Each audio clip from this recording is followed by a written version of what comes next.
G'day and welcome to episode 63 of Trent365. Today is Thursday, the 1st of February. Language equals attitude. Way back in episode 21, I spoke about why language matters. And that was really more about the type of industry jargon or terminology that we sometimes use, and maybe the lack of personalization in the language that we use with our customers. But yesterday something happened that kind of made me realize language really equals attitude.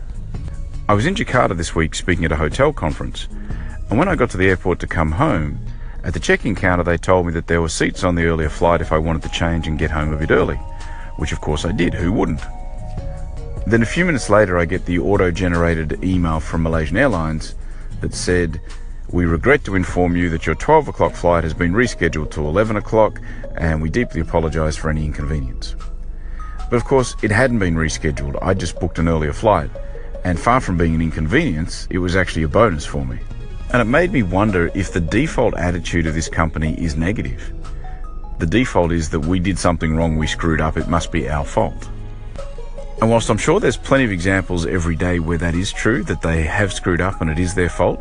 In fact, I know that for a fact because I've been on the end of several of those emails that have been their fault. But there's got to be also a lot of situations every day, like mine, where the passenger has rescheduled on their own. And so by allowing them to reschedule, you've actually added them an extra service, an extra benefit. There's no doubt that the attitude of your company, your business, your brand is going to impact the type of language you use.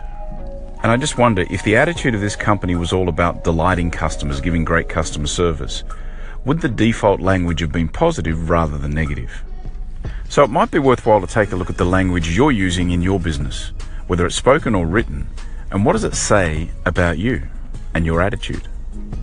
That's it for today. Thanks for tuning in. You can subscribe on iTunes, the Google Play Store, Overcast, or just follow along on the social streams. And I'll be back again tomorrow. See ya.